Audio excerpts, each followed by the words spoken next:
Okay, let's study together with Miss Made and Miss Ira.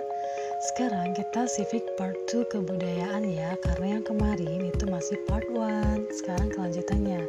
Miss Made mau review, kerjasama internasional adalah kegiatan atau usaha yang dilakukan oleh suatu negara yang menyangkut aspek bilateral, regional, dan multilateral untuk mencapai tujuan bersama. Sekarang, macam-macam bentuk kerjasama internasional ada 3 macam. Yang pertama bilateral, regional, dan multilateral. Oke, yang pertama dulu ya, ke bilateral dulu. Apa yang dimaksud dengan bilateral? Bilateral adalah hubungan antara dua negara yang tujuannya saling menguntungkan kedua belah pihak. Contoh, Indonesia Singapura dalam bidang ekonomi, dan kemudian Indonesia Arab Saudi dalam bidang keagamaan dan ekonomi, dan ada lagi Sri Lanka dan Cina dalam bidang wisata dan ekonomi. Kemudian masih ada lagi nih contoh bilateral, India dan Afghanistan dalam bidang pendidikan. Next, sekarang kita ke regional. Apa sih regional? Kerjasama regional adalah kerjasama yang dilakukan oleh negara-negara yang berada di suatu kawasan tertentu yang biasanya berdekatan nih. Ayo, sekarang apa contohnya?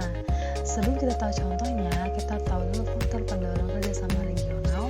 Yang pertama berdasarkan kedekatan wilayah dan kesamaan kepentingan, persamaan latar belakang sejarah atau historis, sumber daya alam, dan orientasi pemasaran produk ekspor, dan yang terakhir adalah teknis. Oke, sekarang baru kita masuk ke contohnya nih. Yang pertama Association of Southeast Asian Nations atau ASEAN, Asia Pacific Economic Cooperation atau APEC, dan European Union atau Uni Eropa. Kemudian sekarang multilateral. Kerjasama multilateral adalah kerjasama yang diselenggarakan oleh bangsa-bangsa di dunia tanpa memandang wilayah atau perkembangan perekonomian suatu negara. Sekarang kita masuk ke contohnya ya.